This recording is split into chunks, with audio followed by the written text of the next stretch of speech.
Salam YouTube, Qrafon online'dır. Bizə dəstək olmaq üçün videolara bəyənmək, kanalımıza abunə olmaq, bildirişi aktiv etmək və videolar paylaşmaq kifayətdir. Bizim Facebook, Instagram səhifələrimizə və Telegram kanalımıza abunə olmağı unutmayın. Getdik. Bugün əsl epidemiyadan, Chornaya ozba, bizim dilimizdə tərcümədə, bəzi yerlərdə təbii çiçək, bəzi mənbələrdə isə sadəcə qara yara kimi tərcümə olunan virus epidemiyasından danışmaq istəyirəm. İndiki pandemiya ilə tam əlaqəsi olan bu hadisədən söhbət gedəcək. 1959-cu ildə SSR-nin məşhur rəssamı, 2 dəfə Stalin mükafatı laureatı Aleksey Alekseyeviç Kakarikin SSR-nin qardaş ölkəsi olan Hindistana gedir. O dövrdə hər bir xarici ölkəyə gedənlərin virus infeksiyalarına qarşı peyvənd olunmadan ölkəni tərk etməsinə izin verilmirdi. Amma Kakarikinin adı, məşhurluğu bu peyvəndin olunmamasına baxmayaraq, ölkəni tərk etmə sənədlərinin arasında bu peyvəndin vurulması haqqında sənəd var idi. Kakarikin Hindistandan məşhur Brahmanın dəfni, daha doğrusu yandırılması ritualında iştirak edib. Daha sonra isə Brahmanın palpallarına əlini vurub. 1960-cı ilə 7 gün qalmış 23 dekabr tarixində rəssam Moskvaya qayıdır. Amma o nəzərdə tutulmuş vaxtdan bir gün öncə qayıdır. İlk olaraq sevgilisinin yanına gedir. Ona Hindistandan gətirdiyi hədiyyələri verir. Gecəni də sevgilisi ilə keçirən Kakarikin səhəri gün evinə qayıdır. Bu zaman onda yüksək hərarət olur və ağır öskürək ondan əl çəkmir. Həmən günün axşamı qızdırmanın düşməməsi səbəbindən təcili yardım çağırılır və Kakarikin xəstəxanaya yerləşdirilir. Onu müayinə edən həkimlər bunun adi qrip olmasını deyir və belə təhlükəli virus xəstəsini adi xəstələrlə bir palataya yerləşdirirlər. Kakarikin sevgilisi və həyat yoldaşı xarici malları tez tələsik komisyon dükanlarına aparır. 29 dekabr vətənə qayıtdıqdan 2 gün sonra Kakarikin ölür. Rəssamın qanını analiz edən Tibb Universitetinin tələbəsi olan və praktikasını rəssamın yatdığı xəstəxanadan keçirən gənc qız Kakarikinin qanında qara yara virusunun olduğunu desə də onu məsxərəyə qoyurlar və buna önəm vermirlər. Daha sonra 1960-cı ilin yeni il şənlikləri bu hadisəni 1-2 gün gecikməsinə səbəb olur. Rəssamın ölümündən sonra xəstəxanada eyni simptomlu xəstələrin olması diqqəti cəlb edir. Kakarikinin qapısının önündən keçən, rəssamın yatdığı palatada olanlar və hətta Kakarikinin palatasında aşağı mərtəbədə yatan xəstədə bu simptomlar yaranır. Bu hadisələrdən sonra Kakarikinin meydində aparılan tədqiqatlarda akademik Mikhail Akimoviç Morozov rəssamın təbii qara yara virusundan ölməsini təsdiqləyir.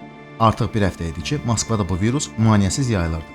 Bu xəbər 15 yanvar 1960-cı ildə SSR Ali Sovetinin rəhbərliyinə çatır və elə bu vaxtdan epidemiyanın yayılmasının qarşısının alınması işləri görülür. Epidemiyanın lokallaşdırılması üçün Dövlət Təhlükəsizlik Komitəsi, Səhiyyə Nazirliyi, Hərbi Nazirlik və başqa nazirliklər qüvvələrini cəmləşdirir. Qısa bir zamanda Kakarikinlə bütün ünsiyyətdə olan insanlar müəyyənləşdirilir. Komisyon mağazasına Hindistan malları gətirənlər, alanlar müəyyənləşdirilir. Hindistandan gətirilən mallar isə yandırılır. Kakarikinin təyyarəyə mindiyi andan indiyi ana kimi kimlərlə əlaqəsi olmasını müəyyənləşdirmək çox çətin olsa da, təyyarədə rəssamın yol yoldaşlarından tutmuş, onu xəstəxanada ziyarətə gəlmiş dostları, hətta Kakarikinin aeroportda qarşılayan gömrük işçiləri, onu evə aparan taksi sürücüsü, sahə həkimi və tibbi personal belə müəyyən olunub, izolyasiya edilərək karantinə yerləşdirilir. Kakarikinin bir dostunun universitet mühazirəsi deməsini müəyyən olunduqdan sonra, həmin dostunun və mühazirə zalından yüzlərlə tələbələrlə birlikdə karantinə aparılır. Bu hadisələr bir həftə ərzində baş verir. Kakarikinin yatdığı Batinski xəstəxanasında karantin elan olunur. Bu xəstəxananın təchizatı üçün o dövrün toxunulmaz rezervlərinin açılmasına icazə verilir. Bununla işlər bitmir və o dövrdə 6 milyonluq Moskva şəhəri karantinə bağlanır. Hava və dəmir yolları dayandırılır. Qara yara o dövr üçün dünyanın ən məhv edə biləcək qorxulu viruslardan biri idi. Eramızın 8-ci əsrində qara yaradan Yaponiya əhalisinin 30% məhv olur. 16-cı əsrdə isə Amerikanın milyon əhalisi konkistadorların yoluxdurulması nəticəsində məhv olmuşdur. SSR qara yara epidemiyası ilə çox mübarizə aparmışdı. 1916-cı ildə xəstə sayı 180 min insan olsa da, 1936-cı ildə bu rəqəm 0 olmuşdu. Lakin Kakarikinin bu qorxulu xəstəliyin ağuşuna düşməsi SSR-ni bir daha bu qorxulu yuxunu yaşamağa məcbur etdi. Burada balaca bir reklam. Bizim hal-hazırda aktiv uduş kampanyamız var. Hələ qeydiyyatdan keçmək üçün vaxtınız var. Şərtlər çox asandır. Full Enerji və Qrafon YouTube kanallarına abunə olmaq və giveaway videosunun altında full iç full yaşa sözləri ilə başlayan komment yazmaq. Vəssalam. Hamınıza uğurlar. Bizim informasiya partnyorumuz olan birarada.az saytı haqqında xəbər verin. birarada.az portalı tibbi sayt olmaqla yanaşı böyükdən kiçiyə, çoxlarını maraqlandıran bir çox sahələrdən sizi xəbərdar edəcək. İlk günlər Moskvada 9340 nəfər karantinə yerləşdirilir. SSR rəhbərliyinin Moskva və Moskva ətrafında ərazilərdə olan insanların peyvəndlənməsi qərarı tez bir zamanda SSR-nin bütün viruslarla işləyən elmi tədqiqat mərkəzlərindən Moskvaya milyonlarla vaksinin gətirilməsi ilə davam etdi. 3 gün ərzində Moskvaya 10 milyon vaksinin gətirilməsi həyata keçirildi. Moskvada vaksinləşmə işləri üçün 26963 tibbi personal və hətta Tibb Universitetinin tələbələri mobilizasiya edilmişdi. 3395 peyvəndlənmə yerləri açılmışdı. 9529 peyvəndlənmə briqadaları yaradılmışdı. 25 yanvar 1960-cı il tarixdə artıq Moskvada 5 milyon 559670 insan peyvəndlənmişdi. Bu peyvənd hər kəsə vurulurdu. Körpələr, yaşlılar və hətta ölüm ayağında olanlar belə vaksinləşdirilirdi. Bunun nəticəsi olaraq Moskva qısa bir müddət ərzində qara yara epidemiyasından tam xilas oldu. İlk xəstələnən insanın qeydə alınmasından tam virusun məhvinə kimi 44 gün keçdi. Amma fövqəladə peyvəndlənmə və tam virusun məhvi dövrü 19 gün çəkir.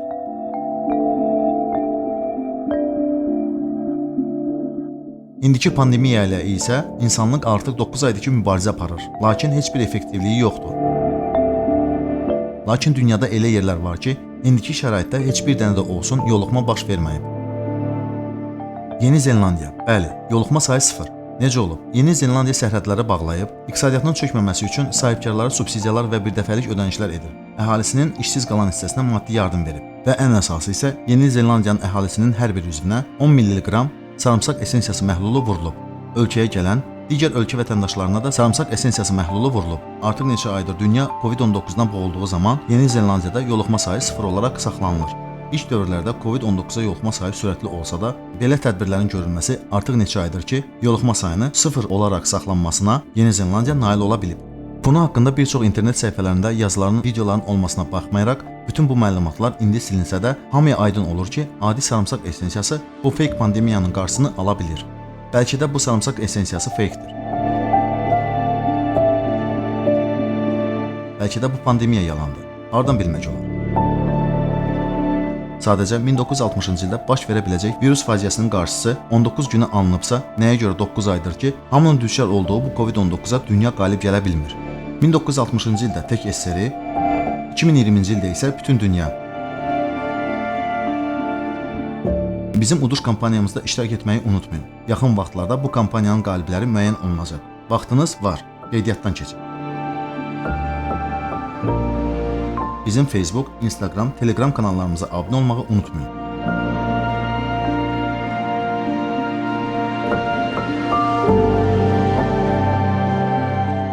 YouTube'da olduğumuz üçün sizinlə sağollaşmıram.